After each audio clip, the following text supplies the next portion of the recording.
शराब घोटाले में 4 अक्टूबर को गिरफ्तार होने के बाद संजय सिंह को पहला झटका तब लगा जब 13 अक्टूबर को 8 दिन की रिमांड के बाद राउज एवेन्यू कोर्ट ने उन्हें 14 दिन की न्यायिक हिरासत में भेज दिया। तो वहीं दूसरा झटका तब लगा जब अपनी गिरफ्तारी का विरोध करने वाली याचिका लेकर संजय सिंह हाईकोर्ट पहुंचे थे, लेकिन हाईकोर्ट ने उनकी याचिका दोनों पक्षों की दलील सुनने के बाद खारिज कर दी। अब ऐसे में सबसे ज्यादा जरूरी ये जानना हो जाता है कि आखिर संजय सिंह को झटका देते हुए हाईकोर्ट ने क्या कहा। तो आपको बता दें कि संजय सिंह की याचिका को खारिज करते हुए कोर्ट ने कहा वह इस मामले को बिल्कुल भी सबूत वाला नहीं मानती है। इसके अलावा मामला अभी शुरुआती चरणों में है और अदालत को इसमें हस्तक्षेप करने का कोई आधार नहीं मिला है।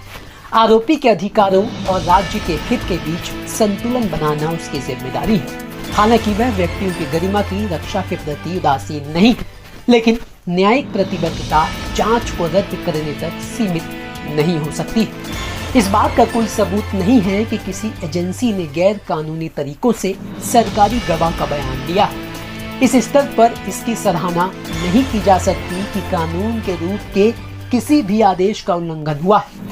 संजय सिंह की तरफ से मामले को राजनीति से प्रेरित होने के आरोपों को स्वीकार करते हुए हाईकोर्ट ने कहा कि अदालत सभी मामलों को कानून के चश्मे से देखती है और राजनीतिक संबद्धता या पूर्वाग्रह से प्रभावित नहीं होती। तो यहाँ आपको बता दें कि संजय सिंह ने हाईकोर्ट में याचिका दाखिल कर ईडी की गिरफ्तारी पर सवाल खड़े करते हुए ये कहा था कि 17 अगस्त 2022 को सीबीआई ने एक एफआईआर दर्ज की।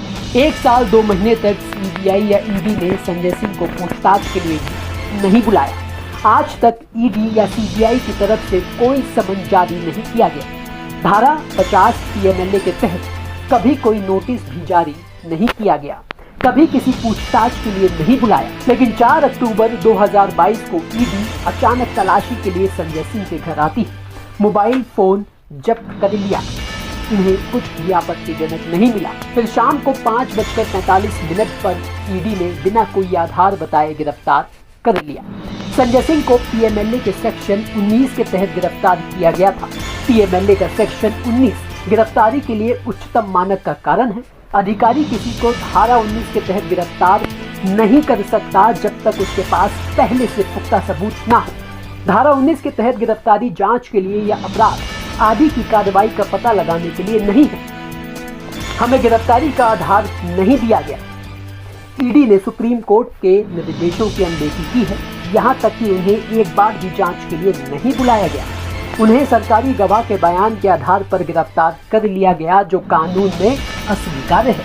सरकारी गवाह ने 1 साल में 8 अलग अलग बयान दिए। सरकारी गवाह बिल्कुल वही भाषा बोल रहा है जो एजेंसी उससे बुलवाना चाहती है, जिसका जवाब कोर्ट में देते हुए ईडी ने कहा कानून के मुताबिक जांच पड़ताल के बाद कानूनी प्रक्रिया के तहत उनकी गिरफ्तारी हुई है। जांच पड़ताल के दौरान ये दावा किया गया कि संजय सिंह भी आबकारी नीति घोटाले की साजिश का हिस्सा थे। संजय सिंह दिनेश अरोड़ा और अमित अरोड़ा के करीबी थे। संजय सिंह रिश्वत लेने का भी हिस्सा थे। उन्होंने 2 करोड़ रुपए लिए थे। संजय सिंह की याचिका जो रिट याचिका की आड़ में जमानत अर्जी है, विचारणीय नहीं है। संजय सिंह और उनके सहयोगी शराब की दुकानों को लाइसेंस देने के फैसले में शामिल थे। इस शराब नीति की वजह से आर्थिक नुकसान हुआ और इसमें भ्रष्टाचार से जुड़े नियमों का उल्लंघन भी किया गया। इससे पहले संजय सिंह के करीबी सहयोगी अजीत त्यागी और अन्य ठेकेदारों तथा व्यापारियों के कई ठिकानों पर छापेमारी की गई थी और इन सभी पर आरोप लगा था कि इस नीति की वजह से इन्हें फायदा पहुंचा। तो कुल मिलाकर शराब घोटाले की जद में सिसोदिया के बाद अब संजय सिंह भी आ चुके हैं, जिन्हें फिलहाल कोई भी राहत मिलती हुई नहीं दिखाई दे रही है। फिलहाल आपको कैसी लगी हमारी रिपोर्ट कमेंट बॉक्स में बताइए। वहीं अगर आप वीडियो यूट्यूब पर देख रहे हैं तो यूट्यूब में सब्सक्राइब करिए। फेसबुक पर देख रहे हैं तो फेसबुक पेज को फॉलो करना बिल्कुल मत भूलिएगा।